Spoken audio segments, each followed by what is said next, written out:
So there we have our case. Nice looking little case, quite a bit bigger though than the one for the Air 2S, but all in all, a nice case. Let's see what's inside of it.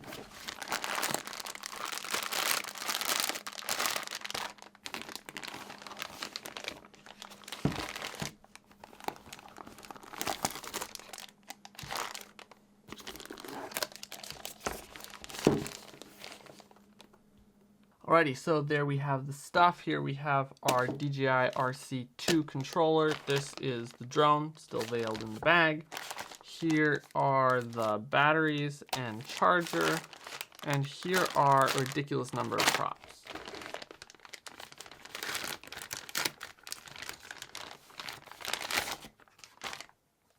And there it is. There we have the DJI Air 3.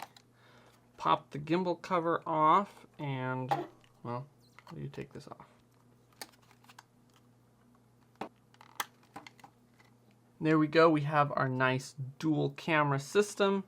Battery pops out of the back of the drone. It's quite light without the battery, quite heavy with the battery. And then next up is the controller.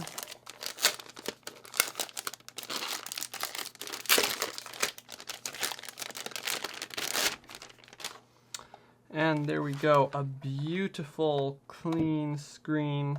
And on the new DJI RC N2, new from the DJI RC, are these nice little flippy antennas, which should give it much better range than the original. And so then we have our battery pack here. And then finally we have a bunch of props here.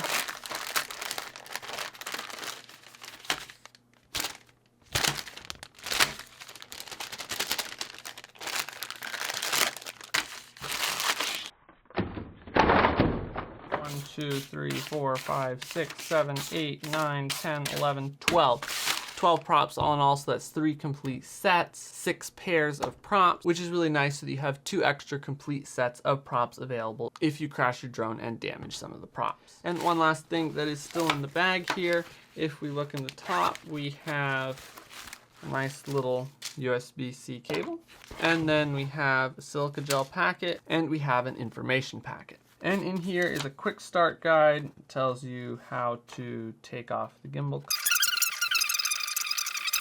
Again, that's not really relevant to me.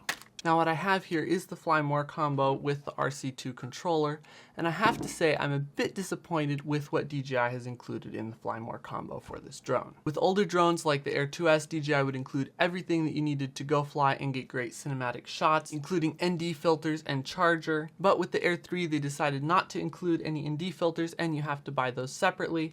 And because this drone charges with USB-C, they didn't even include a full charging system. They just decided that you'll have to use whatever USB-C chargers you have laying around or get their official $100 DJI charger. The only thing with using your own charger is that to get the maximum charging speed, you need a 100-watt power delivery charger, and many chargers won't put out that much power. And for me, I could have just charged it with my MacBook Pro power brick, but it's not really practical to have to share chargers between your laptop and your drone. So instead of getting DJI's $100 charger, I just got this little $40 charger from Anker.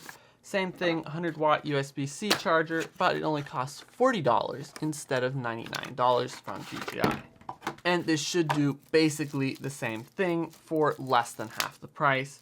So unless you already have a charger like that, this is the direction that I would go. And I'll leave a link to the charger that I got down in the description of this video. So now I just need to go ahead and get these batteries charged up, and I can't wait to get this thing in the air and start getting some epic footage with it. And if you guys want to see that, I'll be uploading another video on it, and you can watch that video by clicking right here. Otherwise, that's it for this video. If you guys have any questions, please let me know, and I'll see you in the next video.